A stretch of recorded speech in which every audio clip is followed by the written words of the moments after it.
coerência talvez seja o grande desafio do branding para empresas e para pessoas. Hoje eu estou aqui com o Ale Monteiro para uma entrevista para a revista Trend e a gente vai falar sobre um tema que é a paixão da minha vida há 43 anos, que é sobre branding.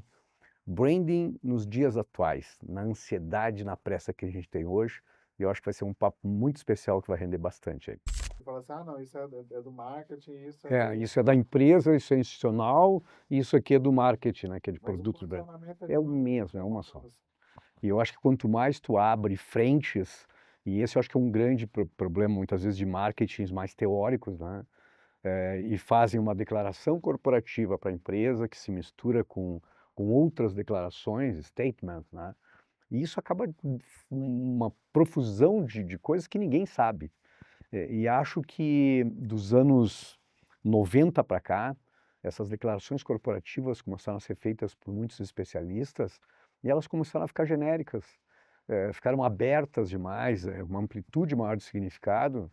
Então, muitas vezes tu olha a declaração corporativa de uma empresa que trabalha com entretenimento e ela é parecida com a da farmácia, porque tudo parece que é uma coisa assim, vamos transformar o mundo, né? Todo mundo vai ficar bem.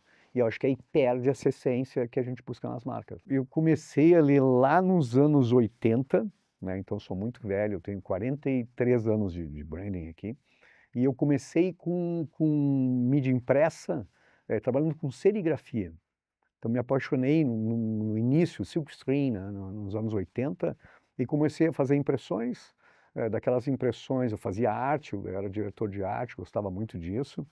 E da serigrafia eu fui para a gráfica, então tipo, um mergulho eu tive uma gráfica nos anos 80, que depois virou uma agência de propaganda nos primórdios dos anos 80. Então eu peguei toda essa geração que trabalhava à mão, que desenhava à mão, se fazer uma produção era algo muito complexo, né?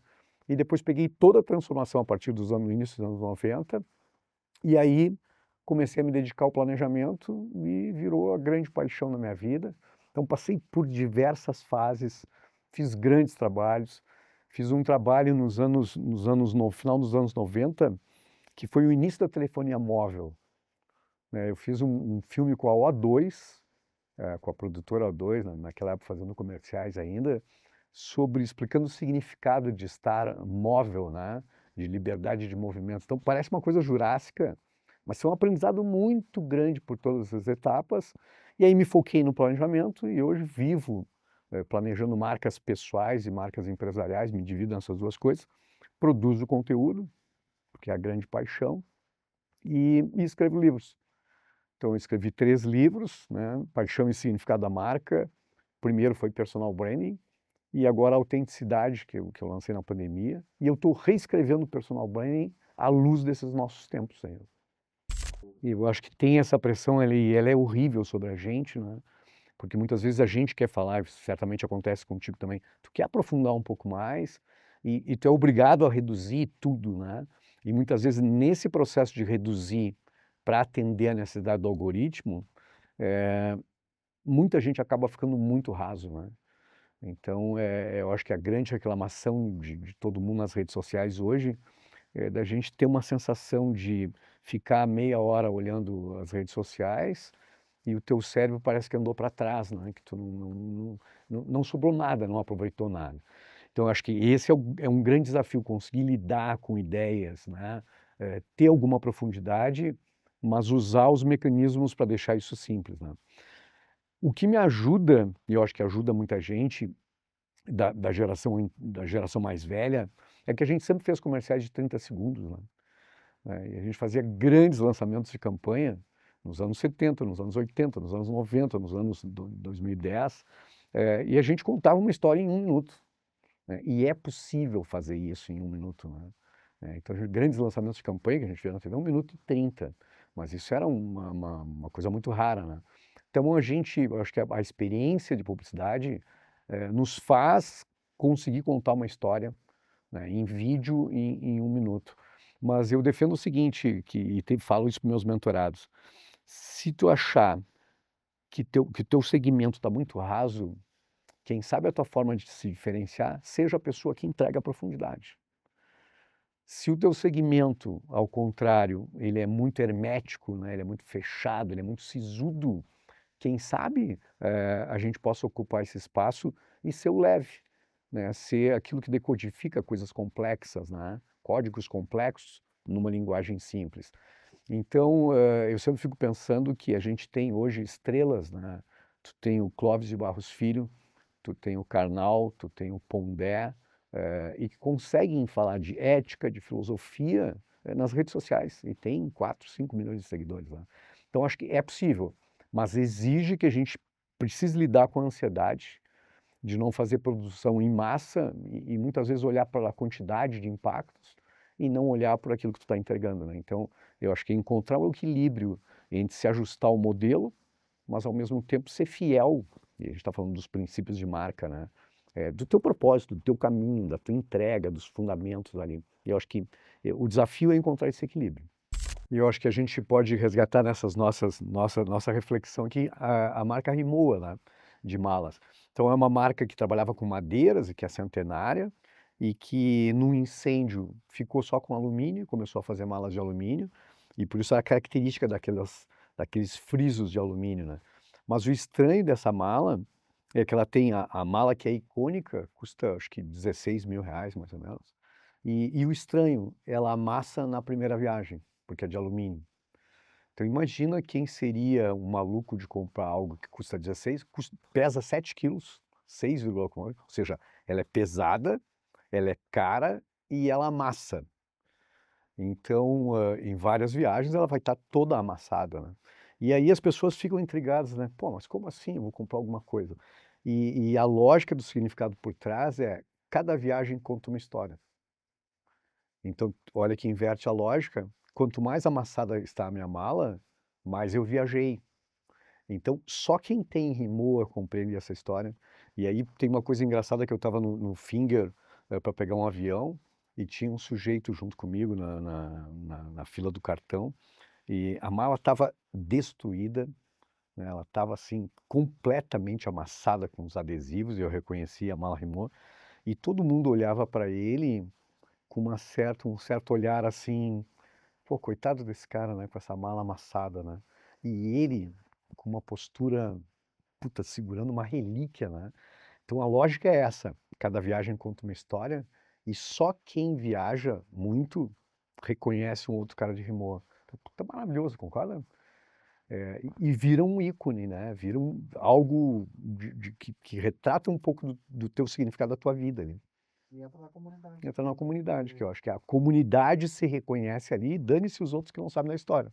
Então, a história que a gente estava falando de Hermès, e está falando de Rimowa, mas as marcas de luxo eu acho que conseguem criar essa comunidade com um significado. E aí vem uma narrativa legal para trabalhar em cima, né? Oferece esse pertencimento, né? Esse pertencimento, tu te sente proprietário daquela comunidade. Né? Eu pertenço àquela comunidade. Eu acho que é a capacidade de contar uma boa história. Eu acho que as marcas que conseguiram contar uma boa história, que tem uma narrativa interessante, elas são imunes ao tempo, né? E eu acho que elas conseguem sobreviver ao tempo, a essas oscilações, porque eu estou amarrado naquela narrativa. Se a gente olhar grandes marcas que continuam assim inalteradas no seu posicionamento, a gente falar do prestígio da Mercedes, se a gente falar da segurança do Volvo, né? Se a gente falar da dirigibilidade da BMW, a gente continua com essa história. E tem uma história muito legal, se puder contar aqui, da G63, da SUV da Mercedes, que ela é quadrada, né? Ela é completamente quadrada, quase um tanque de guerra. E eu, como publicidade, sempre me intriguei anos atrás, né? Eu olhava assim, pô, mas ela destoa de toda a coleção da Mercedes, né? Que tem um design fluido, né? Que tem linhas fluidas e tal. Por que que tem esse carro que é o único que é quadrado, parece um Jeep, né? E eu sempre pensei, brincando com meus próprios pensamentos, pensando assim, pô, esse aqui, o projetista era o estagiário, deram esse carro, eu ficava pensando, por que que ele é tão caro, né? Custa quase 2 milhões o carro. E aí, escutando a história, anos atrás, é como se a narrativa mudasse um botão na minha cabeça. Esse carro foi desenvolvido nos anos 70. Então, ele é quase inalterado o design até hoje, do G63, e ele foi a pedido de um sheik árabe, e que a Mercedes desenvolvesse um Jeep, né, uma SUV, na época não se usava esse termo, e que ele fosse assim indestrutível, e que queria ser usado pela guarda, né, do sheik. Então imagina desenvolver um projeto de um carro, custou milhões de dólares, e quando o carro estava quase, e ele queria o seguinte, que fosse um tanque de guerra e que fosse altamente luxuoso, obviamente porque era um sheik, né? Então costura à mão, motor AMG, feito à mão, o documentário isso mostra, o carro é todo feito à mão. E o sheik morreu. Quando o projeto estava quase pronto, o sheik morreu. E a família do sheik descontinuou o projeto. E a Mercedes micou com aquela ideia e nasceu o G63. Eu acho que ele é de 73. E até hoje, né, quando a gente olha na rua, mudou, virou uma chave na minha cabeça, porque aí a história me deu outro significado. Eu olho para o carro e digo, porra, ali tem uma família rica que quer proteção, né? E que é algo realmente muito exclusivo e muito diferenciado. Então, essa capacidade que a história tem de agregar valor, principalmente a coisas de luxo, né? A beleza vem do significado, né? Vem do significado. Tu entende que era feio na minha cabeça e ele ficou bonito porque ganhou um significado por trás, Tem entende? uma narrativa. Ganhou uma narrativa por trás, que para mim fez todo sentido. Nossa, eu gosto disso. Não. A capacidade de contar uma boa história é a alma da publicidade, né? Porque poderia ser só um carro quadrado e feio, né? Caro, quadrado e feio, né? Agora, quando ele ganha essa história, ele muda completamente, né? Então, imaginar que é dos anos 70 e a gente está em 2026 e que o design ficou praticamente inalterado, é incrível, né? Num mundo apressado, num mundo que as pessoas querem mudar toda hora. Então, se a gente olhar, a gente vive de voltar ao passado, né? Tem um grande pesquisador de uns anos atrás, que era James Rosenfield, e ele dizia que todas as viradas de século, as pessoas ancoram suas expectativas no passado, né? Então, o que aconteceu em 99 para 2000 ali, ficou todo mundo buscando. Mas se prestar atenção ali na moda, principalmente na moda, a gente vive de voltar ao passado, né? A gente já voltou aos anos 20, a gente volta aos 50, a gente volta aos 60, aos 70, aos 80. E repara que a gente não volta nos 90, mas a gente volta lá nos 50, nos 60.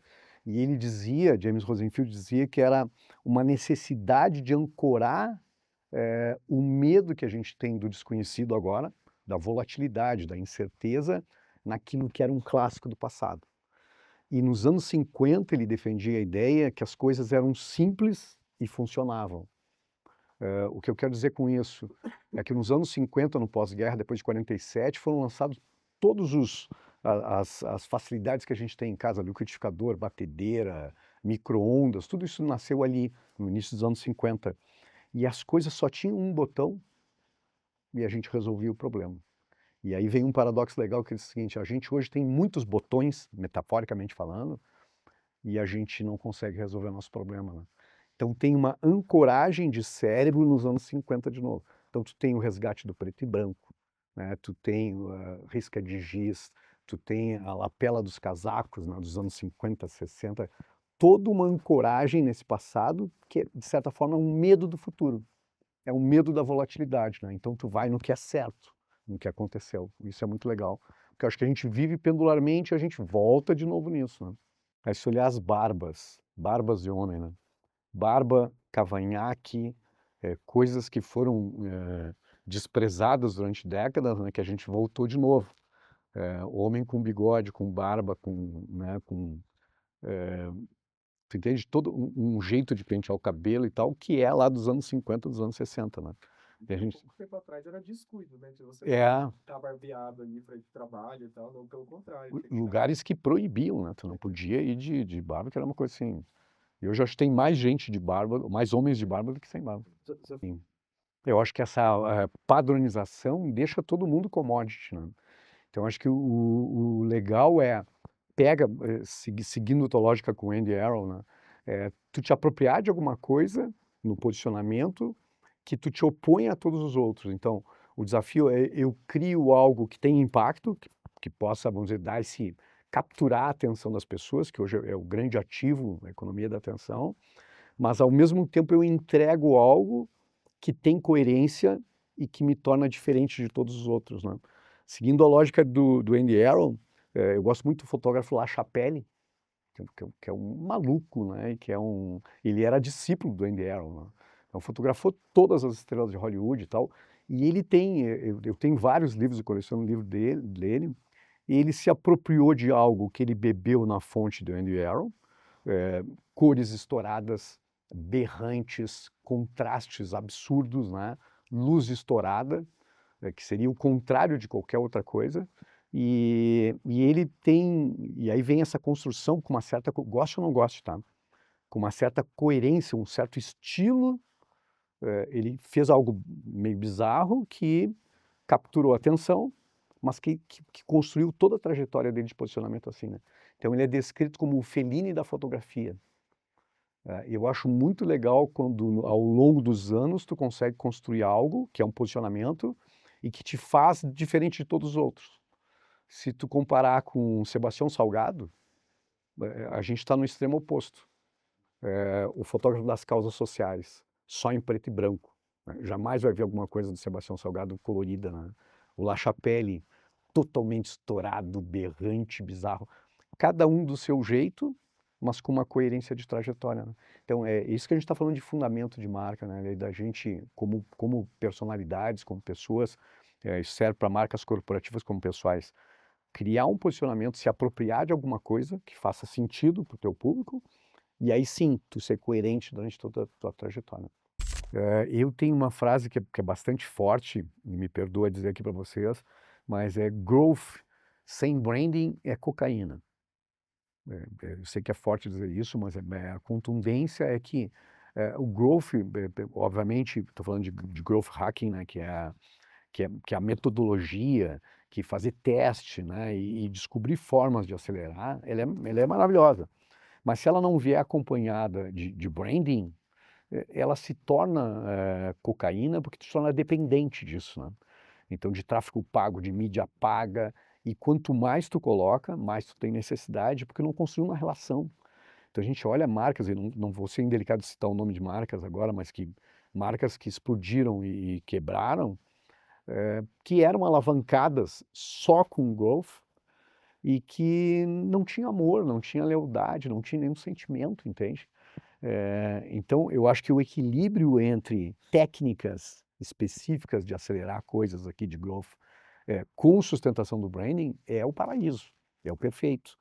Então, não é aquela coisa assim de vender para os clientes, o intangível, põe dinheiro aqui no branding que um dia vai ter... É isso que os clientes não suportavam, né? Porque diziam assim, não, é o intangível. Aí o cara olhava para ti e dizia assim, não, entre o intangível e o meu mês seguinte, eu prefiro ficar com o mês seguinte, né? Então, acho que encontrar o equilíbrio dessas duas coisas. Legal. Porque senão tu cria uma marca árida, dependente de investimento, que ela só sobrevive se tu botar muita grana, muita grana. E se tu pensar no branding, o branding reduz CAC, né? Custo de aquisição de clientes, né? Porque ele cria o desejo. Ele cria algo que não é fidelidade. Fidelidade está baseada em eu te dar alguma coisa de recompensa, né? Como os programas.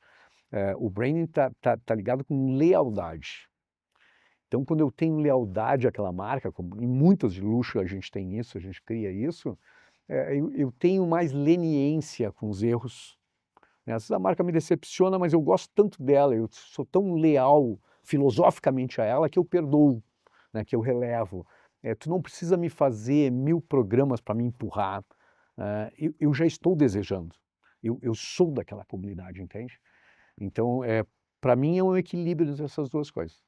Eu tento dar uma base sólida e nunca fugir dos fundamentos, porque a comunicação nesses 40 anos, tu tem 18, né, eu tenho 43 de branding, mudou muito, né? Mudaram as ferramentas, a gente fazia à mão, a gente passou a fazer no computador, agora vai fazer com IA, né? Então, acho que muita coisa mudou, mas os fundamentos permanecem os mesmos, né? Os fundamentos para se construir uma marca, a gente precisa de coerência, a gente precisa de consistência, a gente precisa de repetição, a gente precisa de tempo, né? Uma marca precisa ser, essencialmente, ela precisa ter reconhecimento, então ela precisa de visibilidade, e pode parecer uma coisa maluca, tá? Mas precisa manter visível para eu conseguir me lembrar da tua marca e considerá-la, né? Então eu preciso ter uma primeira camada de visibilidade, eu preciso ter diferenciação, há dezenas de anos, precisa ser diferente, essa essência. Depois eu preciso uma terceira camada que é me tornar relevante, e aí vem a narrativa, para eu poder ser estimado, que é a quarta camada, que é o resultado de tudo isso. Ou seja, ter a marca em alta conta. Ou seja, eu me lembro da marca e eu a desejo, é a minha marca preferida. Então tem uma série de benefícios no branding aqui que reduz todo o esforço de grana de investimento que é feito hoje. E sempre quando eu estou em dúvida, eu volto aos fundamentos, cara. É um negócio maluco assim, ó. Porque obviamente que a gente mil ferramentas, mil formas, mil cases e tal, novidades. E aí quando tu vai olhar, o fundamento ainda continua sendo aquele, né? Então, eu acho que a gente tem que ter uma liberdade poética hoje de se adaptar a coisas novas, a seguir trends, né? E tal. E aí a gente às vezes não consegue fazer pelo design, porque o design é rapidamente copiável, né? Então a gente não consegue muitas vezes falar sobre diferenciais competitivos tecnológicos, um componente tecnológico, porque ele vai ser rapidamente copiado no mês seguinte. Agora a gente está falando de algo que é significado, que é difícil de copiar. Então eu sou suspeito porque defendo o branding, mas é por aí que eu consigo criar essa desigualdade quando aparentemente as coisas são muito semelhantes, né? É a única forma da gente fazer isso e construir essa oposição. Então eu sustento assim, o branding precisa fazer oposição ao segmento. De alguma forma. Você olha que legal esse exemplo que está trazendo da Chanel, né? A gente reconhece o estilo da Chanel, mesmo com toda a loucura de informação que a gente tem, esse design ainda a gente consegue identificar, né? No meio disso tudo, né? Ou seja, puta marca forte, né? Com um significado legal, então assim, com uma personalidade Chanel.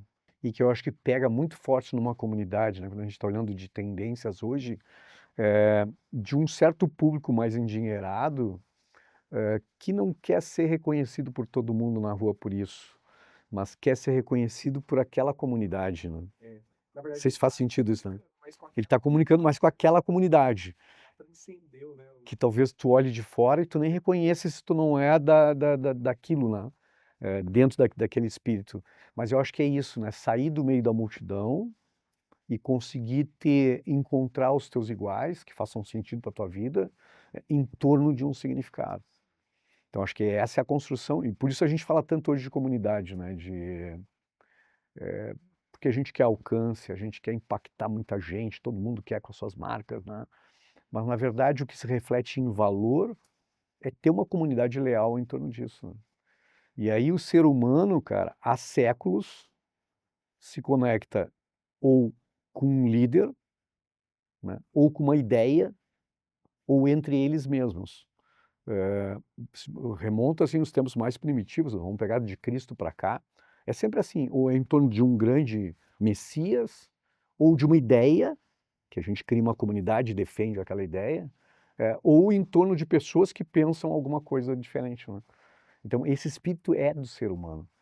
Então eu brinco muito com a ideia que se a gente quer aprender sobre branding, tem que ser muito sobre comportamento humano, né? Porque existem coisas inexplicáveis, né? A gente paga por coisas muito caras que não têm nenhuma funcionalidade, né? Não fazem nenhum sentido. Se a gente olhar para as nossas casas, para as nossas vidas, a gente vai ver que 90% do que a gente tem não tem muito sentido utilitário, né, daquilo, mas tem significado emocional, né? Ou tu acha que alguém compra um carro de 2 milhões, esse carro não é para se locomover, né? Quer dizer, senão todo mundo estaria com o carro mais barato do Brasil, aqui custa 80 e poucos mil reais, né? 0 quilômetro. Então não é para se locomover, é para algo a mais, né? Mas aí no cérebro faz sentido, a gente justifica, a gente vai dizer que é um puta de um investimento, né? Que é blindado, faz algum sentido. Mas na verdade tem outras conexões emocionais aí, né? Não é racional o que eu quero dizer, entende? Tem uma coisa de geração Z e geração alfa, de quase uma necessidade do mercado que não é mais opcional, de quererem saber quem está por trás da marca. entende? Os anos 70, os anos 80, a gente olhava grandes logos e a gente não sequer pensava quem eram os donos, né? E hoje eu quero saber quem está por trás, né? Eu quero saber o que ele pensa. E muitas vezes a gente segue mais o fundador do que propriamente a marca corporativa dele. Tem vários casos assim. Mas se tu pegar Chili Beans com Caíto Maia, se tu pegar alguns ícones assim, que a gente quer seguir aquela pessoa. Isso não é de hoje, porque eu acho que ela humaniza, ela... Eu quero saber que valores tu compartilha, né? Eu quero saber o que tu pensa sobre grandes situações do mundo hoje, né? Sobre grandes soluções, sobre ética, sobre ecossustentabilidade, sobre o humano, e aí eu tenho uma conexão com a tua marca, né? Então acho que tem o lado oportunista, acho que muita gente faz isso de forma oportunista, mas eu acho que tem quase uma necessidade de mercado, né, para atender essas gerações, e cada vez mais vai ficar obrigatório. Eu quero saber quem é o dono, eu quero saber o que ele pensa. E aí eu me conecto ou não. E em igualdade de condições entre duas marcas, uma que eu conheço o dono, me identifico com os valores, e outra que eu não conheço, de mesmo preço, eu vou optar por aquela que eu conheço, desculpa. É que personifica a cultura organizacional Sim, daquela empresa, e a né? gente precisa dessa humanidade. Precisa, e a gente se identifica muito mais. E aí essas novas gerações que valorizam ainda mais a cultura, né? Elas querem saber. Elas querem saber. E aí eu acho que tem uma conexão muito legal da gente fazer, né? E eu acho que essa pergunta muita gente me faz, como é que eu posso fazer isso? Eu não gosto de aparecer, eu não gosto de falar, me parece que é uma coisa meio exagerada, assim, né? E eu sempre digo assim, existem muitas formas do fundador, do dono se expor, mas encontrar o seu jeito de fazer isso, né? Porque quando eu te entrevisto e te pergunto sobre por que tu fundou essa marca, no que tu acredita, aquilo sai espontaneamente, sai naturalmente, visceralmente, autêntico, né? E é aí que eu me conecto. Tu não precisa falar sobre produto, falar sobre qualidade do produto, não interessa. Fala sobre o que tu acredita. Fala por que tu tem esse business, né? E aí eu vou me conectar contigo. Acho que é muito legal. A presença estratégica, às vezes, é melhor que Do teu jeito, né, Aline? você explicar a marca num É. todo, né? Porque a pessoa ela vai entender por você, né? E não é vender produto, né? Eu sei que seria constrangedor o dono dizer, compra o meu produto. Não precisa. Me conecta só, eu vou gostar de ti pelos valores e, obviamente, eu vou saber que tu é o dono da marca X e provavelmente vai te seguir lá. Então, acho que tem. E tem exemplos intuitivos de grandes fundadores. Herbie Kelleher, que fundou a Southwest nos Estados Unidos, a companhia aérea de baixo custo. Uma companhia maravilhosa que desde os anos 70 nunca teve prejuízo. E era um cara maluco que desenhou uma companhia o Herbie Kelleher num guardanapo. Ele inventou o low cost no mundo, né? Cara, ele era um pirado. Tem um livro chamado Nuts que conta a história dele, das maluquices que ele fazia, cara. Então ele dizia o seguinte, ó, vendia assim a $7 uma passagem, né? Então, para compensar isso, não tinha nada.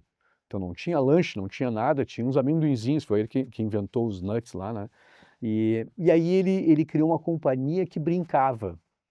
Então ele contratava pessoas com anúncios assim, ó, se você quer trabalhar num lugar que pode andar de calça curta, né, venha trabalhar com a gente, que nessa época, nos anos 70, trabalhar de bermuda era uma coisa impensável, né? Então a história conta, eles pegavam e escondiam, na época se chamava aeromoça, né, o comissário, dentro do bagageiro das malas, para que quando o passageiro fosse abrir, tomar um susto. Não tinha número marcado, ou seja, quem entrar pegou o seu assento. Então eles criaram uma companhia que tivesse diversão, ao mesmo tempo para compensar tudo que não tinha uma companhia que cobrava caro, né? Mas ele aparecia, então, só encerrando esse pensamento, ele tinha uma briga jurídica com uma grande companhia aérea, gigante, e ele era pequenininho, e eles ficaram, tipo, 5, 6 anos brigando na justiça e gastando milhões de dólares em advogados. Aí o Herbie Kelleher telefona para o opositor, lá para o dono da companhia, o presidente, diz assim, ó, vamos resolver isso, que a gente está gastando muito dinheiro no advogado. Como vamos resolver? Vamos fazer uma queda de braço entre nós dois. Quem ganhar, ganhou a causa. E aí ele convoca os funcionários, põe num ginásio de esportes gigantesco nos Estados Unidos, metade torcia pela empresa X, metade pela Southwest, e eles fazem uma queda de braço. Então, o cara era icônico, né? O Richard Branson, da Virgin, da companhia aérea londrina, que é um cara que pula de balão, se vestia de noiva, e fazia coisas incríveis, tal como garoto propaganda, e tinha essa rebeldia da marca. Então, caras intuitivos que transferiam sua personalidade para a marca, e por isso marcas icônicas. Incrivelmente, a gente às vezes encontra pessoas, né, diz assim, eu não dou muita bola para isso, né? Uma falta de intencionalidade, né, com o seu vestir, mas são códigos, né? Quer dizer, é uma forma de apresentação, uma forma de se vender não verbal, né? Mas que entrega. Eu, quando fazia FGV, nos anos 90, tinha um professor muito maluco, amigo meu, o Tomani. A gente terminava as aulas no sábado e a gente gostava de comportamento do consumidor, isso em 96. E a gente ia para alguma cafeteria e a gente sentava na cafeteria com uma folha de papel e a gente olhava as pessoas e tentava identificar gostos pessoais, cargos, profissões e tal, só olhando para as pessoas. E a gente fazia isso, pegava uma folha de papel e identificava, vamos olhar para aquela pessoa. A gente identificava gosto musical, profissão, renda, a gente botava numa folha de papel, às vezes a gente ia lá incomodar a pessoa e perguntava, olha, não são dois loucos, são dois apaixonados aqui por comportamento. A gente olhava para a pessoa, a gente acertava 80%, 80%, 90%, sem falar, olhando para um estranho. Então, acho que essa é a importância, né, da imagem em adequação ao teu branding, né, até a tua vontade. Teve um programa na Rede Globo, no Fantástico, muitos anos atrás, que eu me lembro até hoje, que eles chamaram de pessoas invisíveis. Eles falavam sobre varredores de rua, Rio de Janeiro e São Paulo, com seus macacões laranja, amarelo de varredor de rua. E aí, num programa do Fantástico, eles pegavam celebridades das novelas, gente muito famosa, e colocava aquele macacão, aquela roupa, e ia para a rua, no centro do Rio de Janeiro, São Paulo, varrendo rua. E as pessoas passavam por gente muito conhecida e simplesmente olhavam e não viam, por causa da roupa.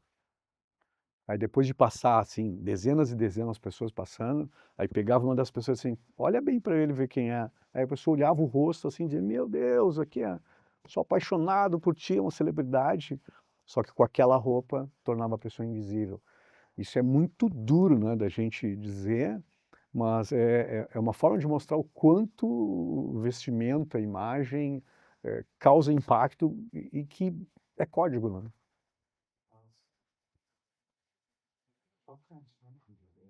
E se a gente olhar assim questões de autoridade, né, a gente não chega para um policial em Manhattan, daqueles enormes policiais, né, cheio de equipamento, a gente não chama, e aí, brother, vamos lá, né?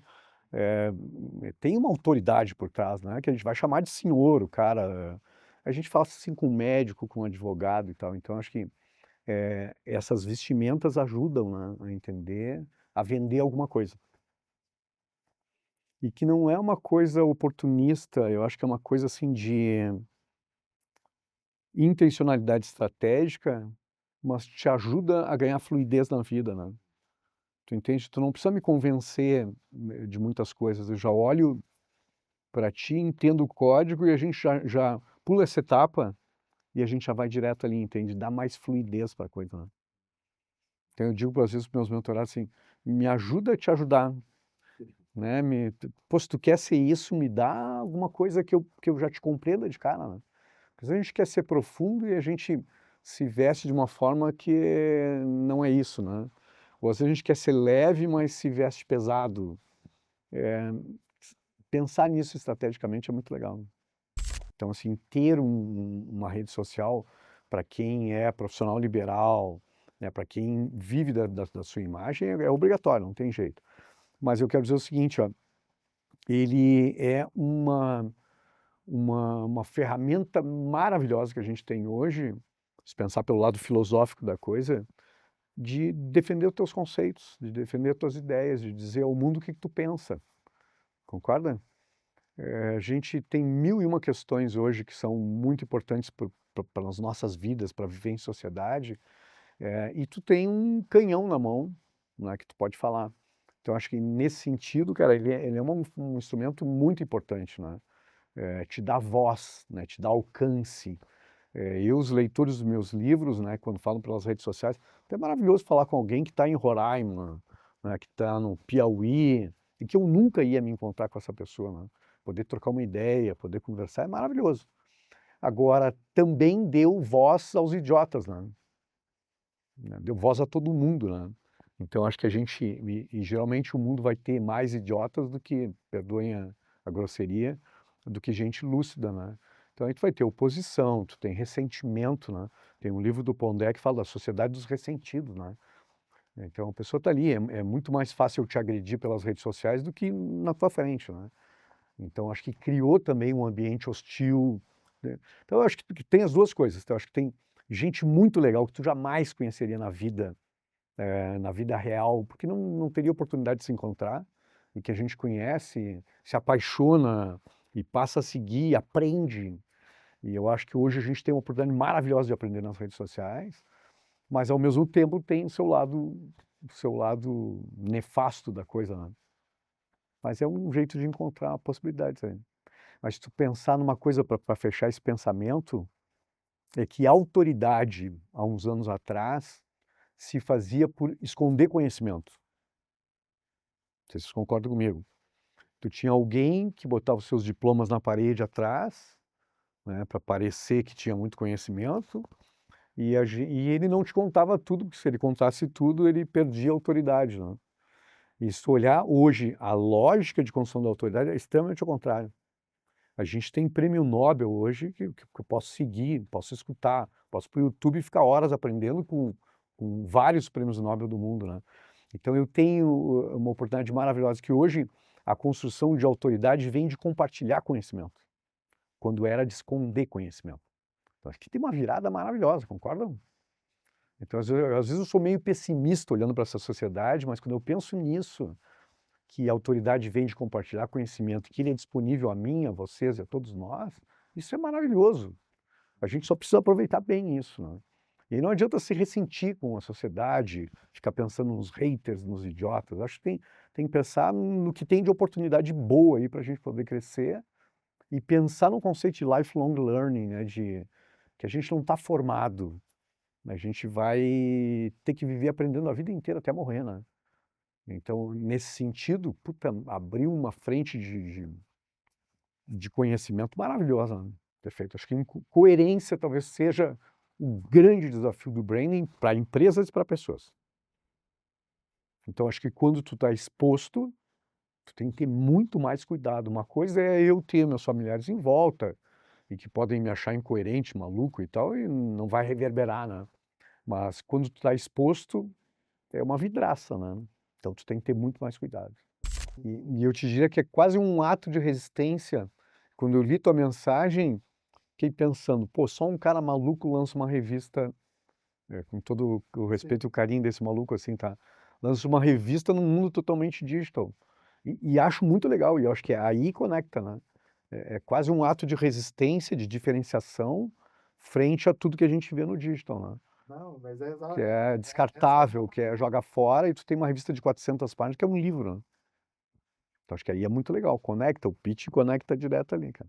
Mas a sensação de prazer, cara, de folhear, que tem uma experiência que o digital te tirou, né? Não tinha uma coisa assim, tu comprava uma Vogue nova, aquela última, tu ia na banca e tu vinha assim sedento de tirar o plástico, cheirinho e devorar, entende? Tem uma reflexão ali.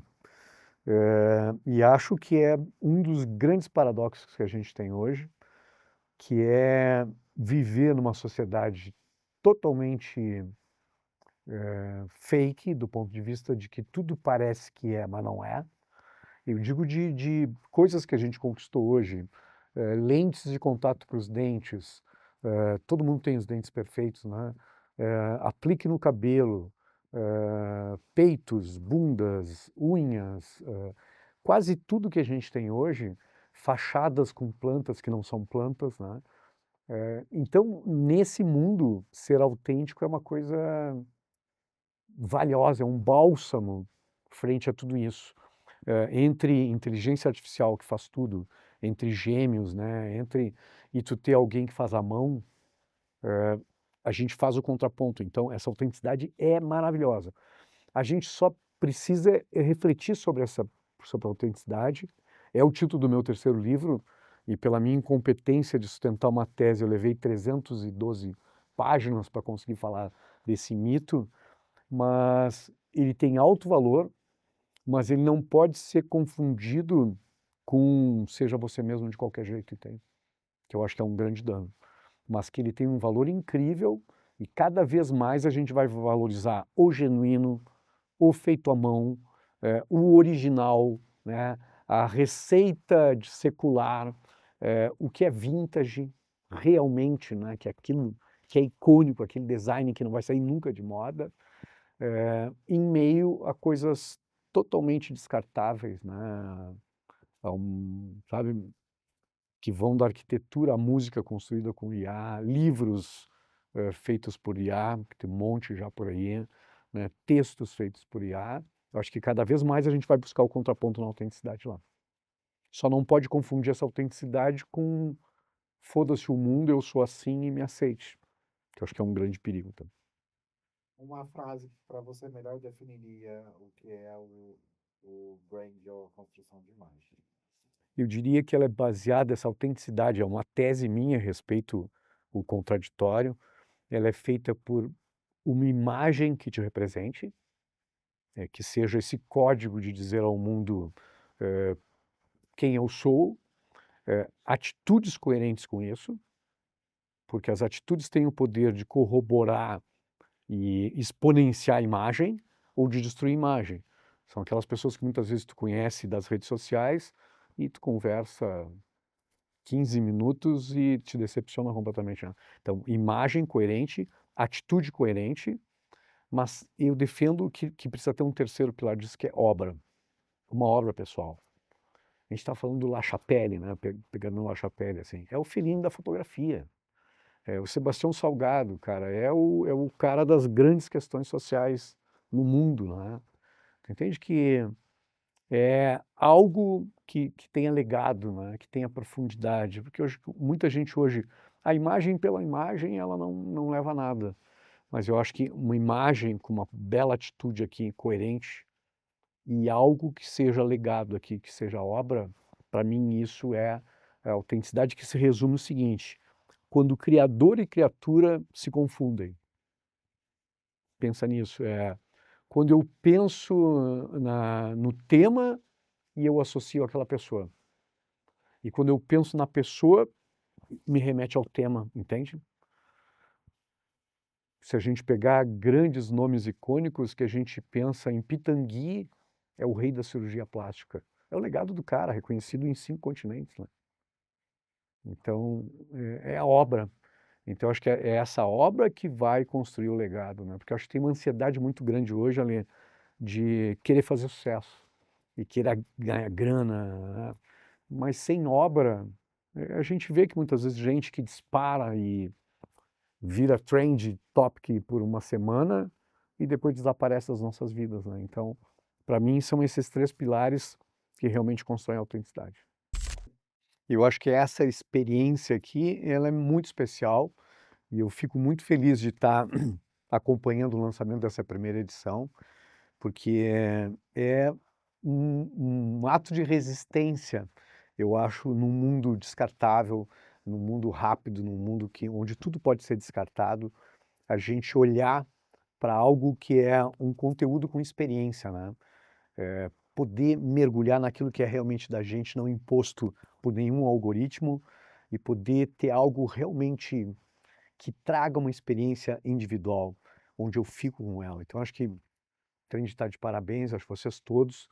Eu acho que tem algo que contraria a lógica de mercado, acho que atende uma vontade hoje da geração Z, da geração alfa, de saírem do mundo do digital e ter algo físico, proprietário, que eu acho que é muito legal. E eu desejo aqui todo sucesso a vocês aí pelo ato de resistência e por lançar algo tão especial assim.